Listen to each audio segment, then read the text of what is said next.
get back to the live music in just a minute, but first I want to introduce you to the man whose vision is 5 Points Music Sanctuary. This is founder Tyler Gotze. Thank you for inviting us in tonight. We really appreciate being here. Well, I'm really happy we could host you here and play a wonderful show with you all. That's fantastic. Now, how did you find, this is an old church. How did you find this? How did you and this old church come together? Well, this church had been here since 1929, so there have been a lot of people that have brought a lot of energy into this place over the years.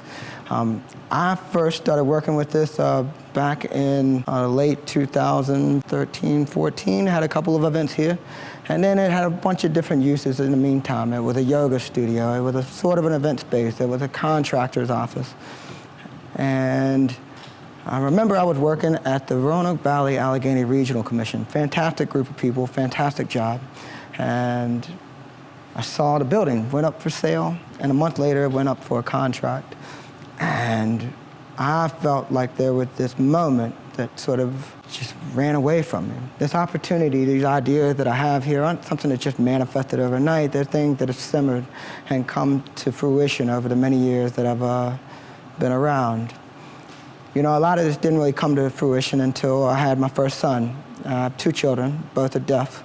My son Forrest was born about 9 years ago. And when he was born, just as my daughter was, they were both born deaf. And at 11 months old, we were able to give them both the gift of sound with cochlear implants.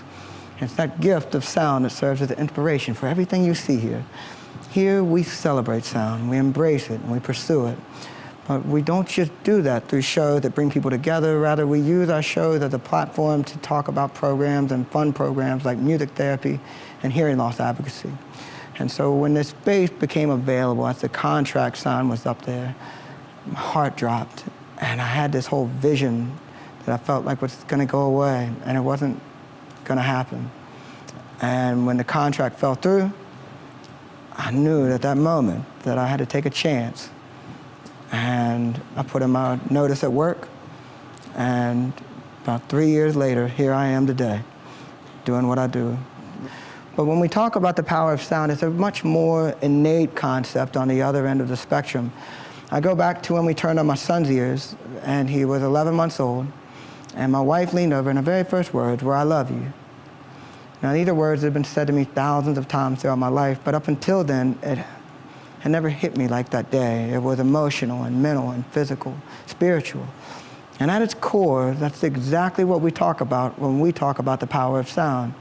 It's recognizing and celebrating the idea that it's often the little things that have the most profound impacts on us. So one of our goals when we talk about hearing loss advocacy is multifaceted. We try to explore the way the world can be more sound friendly by improving accessibility, by working with bands to reduce the risk of hearing loss. So at all of our shows, we provide sub-packs, and they're these backpacks that feed into the PA system, and they take the vibrations of the music and send it in the person wearing it. At all of our shows, we work with artists to establish what we call sound-friendly decibel limits.